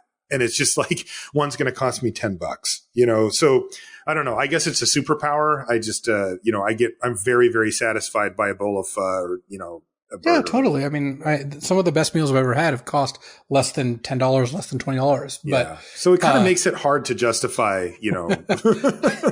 going for a $300 dinner or something, I do remember going out and I ordered some dessert. I really don't remember what it was. And then the waitress was like, "Oh, do you like raisins?" And I'm like, "No, I actually really don't like raisins." She's like, "Oh, you shouldn't get that one. It's got raisins." She's like, "You should get this one." And I got a different one and it came out covered in raisins. And I'm like, "Are you screwing with me? Like, is there a hidden camera somewhere?" And she was like, "Oh crap. Yeah, you were there. It was like Minneapolis or something." It just was like, what? Like, you could have just let me order the first thing. The way you did that was so weird.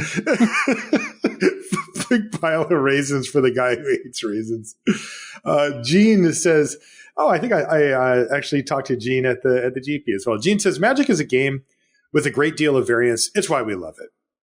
No, yeah, somewhat. But it's also something that can really eat at you. When you spend months testing and preparing for a big event like GP Reno, oh yeah, that must have been Gene that I saw at the GP, and don't do well, how do you let yourself not be discouraged by the things you couldn't control and recenter yourself for the next event?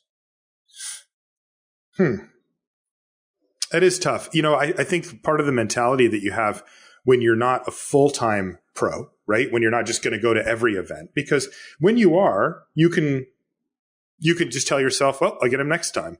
But if you're, get to go to just a few big events a year, they carry an outsized weight for what they really should. And what I mean by that is we go back to the sample size thing. Realistically, if you can afford to go to, say, 3 GPs in a year, that's just nothing. It's just not that many tournaments over the course of a year.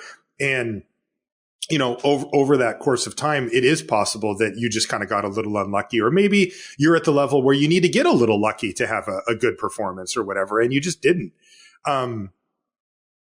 That can feel outsized strong, and it just is the nature of how it works. It's similar in poker. If you save up your money and go do a big tournament, you kind of have all of it on that one thing, where if you play every day, any one outcome doesn't really surprise you or hurt you that much. But Gene, it is tough. You have to be mentally tough to do this. What I find is usually that it's short-lived. If I feel frustrated or discouraged or bummed out about a thing, I usually can get my head turned around really quickly to start focusing on whatever the next thing is. Because at the end of the day, you can only do what you can do, right? It's not like you can come up with more money and more GPs or whatever out of nowhere, and you're going to have to just accept that at the face of it. But for me, it's usually just a time thing. I just need to kind of process what happened, try to figure out where I stood and what went wrong, what went right, and have reasonable expectations going in. You shouldn't walk into the thing being like, I'm going to win this GP. Whenever I hear people say that, I'm just like, you're ridiculous. Like, having confidence is good, but walking into an event where, there's 1,000 players or 800 players or whatever, what's your percentage chance to win that if everybody's equal? It's minuscule, right? It's just absolutely tiny. So one step at a time, Gene. Hang in there, bud. Ben says, I've never quite grasped counter spells in Limited. How can I tell when I should play a permanent second main versus when I should leave open a counter? There's no hard and fast rule here. It's all contextual, but a good rule of thumb is, do you think the card you're going to play is better than what they could play on their turn? So most of the time, leaving up Deny the Divine on your turn 3 when they're on the play is better because their 4-drop is going to be better than your 3-drop. The other is, what kind of removal options do you have? If your hand has 2 more removal spells, just tap out and then you don't have to worry about it because you're better off usually saving the counter for later anyway. If you're playing a blue-white deck that has no removal spells in it, well, letting something resolve is a lot more fatal, so you might not want to let them do that. Right. Yeah. The shortcut is the snapshot on am I ahead or not, right? If you're ahead on board, you can usually afford to leave up the counterspell. If you're behind, you can't. You have to just start adding stuff to the board. Dan says, this question is for Marshall from Twitter. We know that you beat 2 decks in a row at GP Reno that both had Ashiok and Curabest the Sea God. What was your strategy to defeat bombs like these with your deck? Thank you to you and Luis for all you do for the Magic community. Yeah, Dan, that actually did happen. In fact, one of them also had Shadow Spear in addition. And I'll be honest, I barely beat them. Both of the times it went to game 3 and both of the times the game that I lost, a player played Ashiok on turn 5 and absolutely annihilated me with it. That card is extremely difficult to beat if you don't already have a good board state ahead of it. I beat Curabest the Sea God twice by killing them the turn that they cast it or making it irrelevant that they cast it. I recognized that my deck was too slow to try to beat cards like that in the long game, so I sideboarded into a more streamlined build that was less, had fewer cards and also was less emphasis on trying to get stuff into my graveyard and get cards back, because I know, like we talked about with control decks, my deck was kind of a control deck. It was more like a long-term mid-range deck. I don't really know how to describe it. Long-term mid-range deck sounds like a bad control deck with extra steps. That is exactly what it was. It was a bad control deck. That's a better way to put it. And my opponent's was good. You know, they had bombs that I would have a hard time beating. So I said, if this game does go long, I will not win it. So I did the steps that I could to try to shorten the game. And that did work. Also, I got lucky. I mean, my opponents, like in one of them, he flooded out horrendously. And in fact, it was in the deciding game. And without that happening, I probably wouldn't win. Right. And in the other one, I had a really good draw on one of the 3 games, like perfect, like creature, removal. I was able to kill, Ashiok. In another one, my opponent played Shadow Spear, but I was able to leverage, a removal spell at the key time to get rid of Ashiok on the battlefield. I mean, my opponent cast it and I actually beat it. And then they actually had Curabest, a Sea God, on the last turn of the game, but they just showed it to me and conceded because I was way too far ahead on board because I was being as aggressive as I could be with my deck. So I made some adjustments and I ran hot. That's how you beat those cards. Yeah. Honestly, the short answer is you can't go over Curabest, the Sea God. It beats everything. You got to go under it. And exactly. Going under it is the best way. You can also neutralize it with discard or counter spells, but like you can't build a long game deck that's going to beat that without countering it or discarding it. If that spell resolves, it basically ends the game. I don't know what the stats are. I'm actually curious. What are the stats that a resolved Curabest, the Sea God wins? It's got to be above 90. Yeah. I would put it in the high 80s to low 90s, maybe 90, something like 94. That. Yeah, it's really, really, really high. Corey says, if you could top-down design any TV show or movie into an MTG set, what would you choose? Is it completely off-brand? Or it's completely off-brand, but I would be down for something along the way of like Firefly or Serenity, says Corey. Well, there's a lot that would go well, right? I mean, you could just think of any of the really big IPs, Star Wars or something like that, that would translate really well to a Magic set. Which one would I actually want to see? I don't know. The Godfather. Yeah, that's what I'd want to see. I want to see the Godfather Magic set. I want to see like Vito Corleone as a planeswalker. I'd be in for Rick and Morty. that I think that would be awesome. All right, let's answer a couple more questions here, Luis, and then we'll call it a show. This one comes from Andre, who says, you did an episode way back where you talked about buying your first condo and to not evaluate your progress game to game, but over time. Over time, I think is what Andre meant there. This was so good that I've listened to it several times and even shared it with non-Magic players. So my question is, if you have plans to revisit that topic. Sure. I mean, we try to weave this stuff in, to the show as much as we can. When it comes to real life stuff as well, because sometimes it can just create a really good analogy to help understand how to apply it within Magic. And then sometimes it even just helps in real life situations too. So I don't know that we don't have any plan to revisit anything specific about buying real estate or whatever. But we certainly will be weaving in real life stuff that's affected us as we go. That's just kind of how we roll. Ed says 2 quick draft questions, in case either interests you fellas. Sure, we're interested. First, how do you think about the 5-drop slot? Do you hold it in a higher standard or look for a particular function for it, depending on whether your deck's more control or more aggro? The main thing is that we just recognize that you can't have too many of them, so it's a pretty competitive slot. Right? I think that aggro decks look at their 5-drop as the top of their curve. Generally, aggro decks they'll play 0 to 1 6-drops and like usually like around 2 5-drops.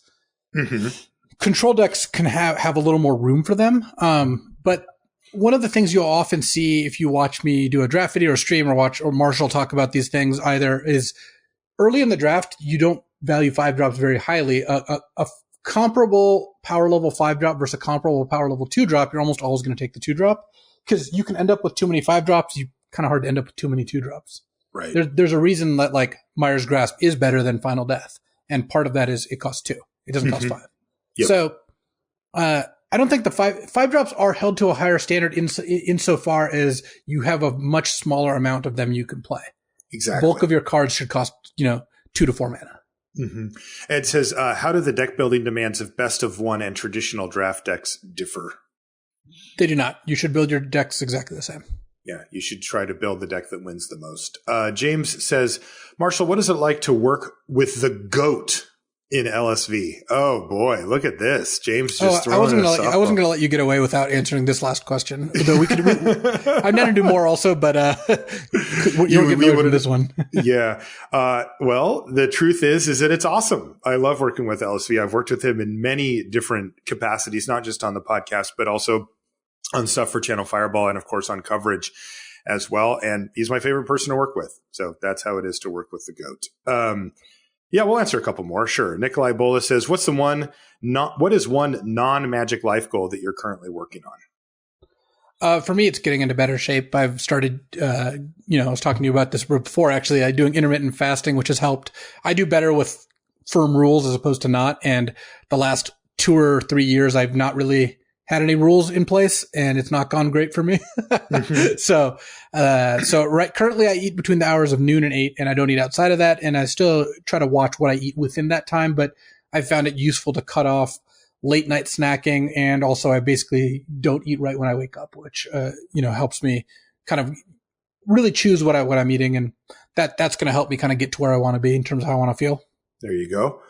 For me, I've been working on this watch stuff, the watchmaking thing. Yeah. And so my goal is to be able to pick up like broken vintage watches that I really like for like a really good price on eBay, and then be able to repair them and either sell them or give them to people or wear them myself and enjoy them. And my goal for that is there's, when you look at watches, they have they call them complications, they do different functions. And the ones that I really like often have what they call a chronograph, which is like a stopwatch function.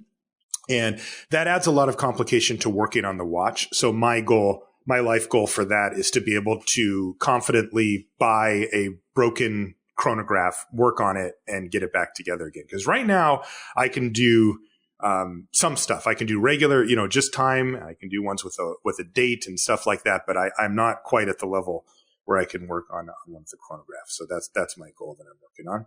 And I do have that channel going too, by the way. Wristwatch Revival, baby. It's got over 100 subscribers now, Luis. How proud are you of me? Yeah, that's pretty sweet. 100 people watch that. It's probably the most boring thing you could watch on YouTube is somebody taking apart a watch, but I like doing it. Max says, have either of you tried drafting conspiracies in Cube? And if so, what's your conspiracy power ranking and which one competes with the Power 9? Well, I guess we kind of already covered that. I haven't. I have drafted a few cubes that had them in it, but it's not recently. After conspiracy was kind of gone, it just isn't really there anymore. So I don't know. What is that? Isn't there one that lets you like take a card from another pack or something like that, or get a new pack or whatever? Like those ones always seemed kind of busted to me. Yeah, I don't, like I said before, I've not liked these in Cube, even though I think it's totally fine to have them if you enjoy them. And as a result, I haven't really played with them, so I don't really know. I'm sure there's a bunch of busted ones. Yeah. All right, let's do one more. This one comes from Ole, who says, people in my weekly draft group are very talented. One thing I've been thinking about is that after the draft, they can tell to a pretty good degree what colors the people at the table were drafting. How do they reach these conclusions? How do you learn it? And is it worth learning? And is it worth thinking about while drafting? Great question, Ole. And this is a complicated one because on one hand, I think that if you did a study where you, with no talking, no nothing, did a draft and then forced people to write down what color pairs they thought the other people at the table were at, you would see that they're not that accurate, actually. Like they would get half of it right. Like, I think you're blue-white. Well, you were blue-red. That kind of thing would happen quite often. And I think the really good players would have a higher percentage of learning this. That said, is it worth learning and is it worth thinking about while drafting? Yeah, it's kind of the whole point of drafting, actually, is to try to figure out what colors the people that are passing you the packs are in. So think the two people to your right and the person to your left, something like that. If you can figure out what they're doing, at least one of the colors consistently, you'll see your results actually go up quite a bit in a draft. That is really a lot of what we teach here on LRs, about reading signals or understanding how that flow of information works and how to apply it to the draft. So it is absolutely worth it. The hardest part, of course, is you asked, how do you learn it? And it takes a long time. I mean, you have to do a heck of a lot of drafts just to start to get a feel for it. And the way you learn it is pretty straightforward, though, right? You're basically looking at data points. You're watching each pack go by and you're noting what is not in the pack. And then you're starting to gather more data over and over again. Hey, there wasn't any good black cards in this pack. Hey, another pack, there wasn't any good black cards in it. And you know what? For the whole first pack, there was no good black cards in it. It is a pretty safe bet that 1, 2, or maybe even 3 people to your right are in black. And so you can start making these assumptions. And once you understand how the flow of a draft works, which in this case would be you have gotten no black cards, you have passed no black cards, there will probably be good black cards coming from the right, or from the left, I should say, going to the right, because nobody down there is incentivized to be in black at that point. So this is a thing that you need to keep in mind, and maybe you should keep open if you, say, took a good black rare first and you want to stay open. This is the rabbit hole that you start to go down. But what you do is you gather information, just like anything else, and you weigh that information, each data point, properly, and by the end of it, you'll start to get a feel for how this actually works. It's hard, though. I mean, people will try to convince you that they really know what's going on at the draft table, and oftentimes I've seen that and they've been wrong more often than they've been right. Yeah, I think that after I finish the draft, I have a pretty good idea what the person to my right is, at least one of their colors, an okay idea what the person to my left has, and no clue about anyone else. So if anyone says they know, they don't. That's just they don't know. Especially the person on the other side of the table. Like, they just don't really have any information. There's just no way to know that. All right, we're going to have to cut it there. Thank you to everybody who submitted your questions. We didn't quite get to all of them, but so it goes sometimes. Get them in early and we'll get to as many as we can, just like we do. But there, of course, will be more Q&A episodes in the future, and we still do our question of the week too. Yeah, I love these. The diversity of questions is great, and it also helps us fill in some of the gaps on stuff that maybe we haven't hit on in a while, or we haven't hit on at all. And our listeners, of course, always have our back and fill in those gaps for us. If you want to find us on social media, I am a Marshall_LR and Luis is LSV. And I want to mention our sponsor again, channelfireball.com and the Buy List Bonanza. Again, it's already started. It's underway. It goes March 1st. It started March 1st, and this is March 5th at the time of recording. So we are rolling. Daily giveaways are going to start happening March 12th through April 12th. That's just to accommodate for the fact that they actually need to get their cards in hand so that they can mark you down as having done it. Monthly giveaway at the end of the thing, and Luis is going to be streaming that somehow, some way. He says, Black Lotus, $1,000 in store credit, case of Modern Master or Masters 25, Iconic Masters, and Ikoria. All those are 3 separate prizes, plus foil Judge Gaius Cradle, foil Jason Mind Sculptor, and a playset of Underground Seas. The whole time, though, and this is probably the most important thing for your average seller here, is that you get a 35% store credit bonus if you want to trade your cards in for store credit. That means that you can add 35% if you were going to buy a box anyway, if you were going to buy singles, if you were going to get the majority of a standard deck or a commander deck or whatever together. You can add 35% to what they're going to pay you, and you will get that in store credit, and you can add it. So super, super awesome. Again, there's going to be a link in the show notes, channelfireball.com/buylist if you want to poke around and see what your cards are worth, channelfireball.com/giveaway if you want the full details on the Buy List Bonanza. And I definitely recommend checking it out because that is a sweet deal with awesome giveaways, both on the daily and at the end of the month as well. That's going to do it for this one. Thank you so much for hanging out. We look forward to seeing you next week. All right. I had to make a new sign off on the fly since I was going to talk about Teamer Clover. Mm-hmm. So we're going to go kind of the other direction. And I'm going to give you a rundown of our latest D&D session because it was actually a really good one. It was probably the best yet that we've had with this group. Mm-hmm.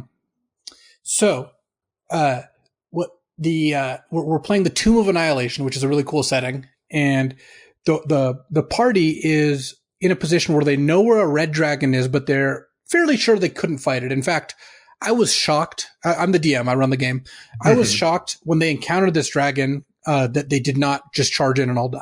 Because, it says a lot about your group, doesn't it? Well, yeah, we've got Gabby Sparks. She is playing a wizard. Got Justin Cohen playing a barbarian. We've got Matt Nass playing a druid, and Josh Utterlayton playing a monk. and they're relatively bloodthirsty as parties tend to go. And but this time they decided discretion was the better part of valor. So then the other thing they found out was they have an NPC, a non-player character, traveling with them, who apparently has this magic ring who a bunch of frost giants are tracking and trying to take back. And frost giants are also fairly outside their current abilities. Mm-hmm. They're all level 4 right now. They came up with a plan which actually worked out really well, which is they gave the dragon the ring as tribute. Then they kind of hid a ways away where they could still kind of see the lair but weren't in there. And they waited till the frost giants tracked the ring and started fighting the giant. As a red dragon, they like fire. Frost giants. And the dragon had some things the giants wanted, and it wasn't the biggest dragon in the world. It was a young dragon. So they ended up fighting. The dragon ran away. The frost giants were very wounded. The party comes back, kills the frost giants, barely. Wow. And then gets to loot a bunch of treasure, which at that stage in the campaign, I didn't really expect them to get access to, but they did. And so they scooped a bunch of loot.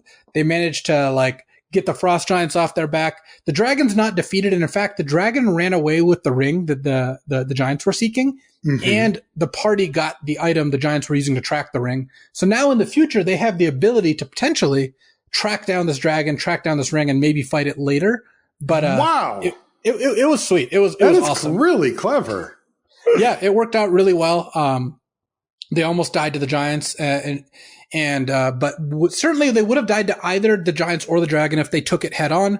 Having them both fight for a while, having the dragon retreat, having the giants be sorely wounded, and then still barely beating them was, I think, a testament to the party's ingenuity and greed for loot. But so the end of the thing, they have some good hooks and they have some good loot, and I thought it was a really sweet resolution to kind of what the problems they were facing, which is why D&D is so fun. I'm impressed. Yeah, I thought it was a lot more foresight than I give them credit for. Though Josh did end up dying, so he has to make a new character. Oh, he died? But, well, you can't make an omelet without breaking a few eggs. How does it work when somebody dies? If you're high enough level, you can often find you raise dead or find a way to get someone else to cast a raise dead, pay someone or have an item or have even a scroll or whatever.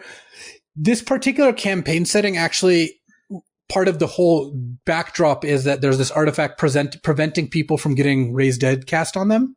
Oh, okay. And that's part of what they're trying to solve. The result of that is if anyone dies, they're just dead. So it's full lethality. So Josh remade a warlock actually at the end of it. But he gets to come back as somebody else. Yeah. You don't just have to leave the game. What if you just send him out of the room? Said leave, you're done. Yeah, I mean that would be pretty sweet. But no, it was great. And honestly, it was made much better by the fact that we had actual miniatures. I posted a picture on Twitter last week, and you can actually see we've got a dragon, we've got giants. It's incredible. That's awesome. Yeah, so good times.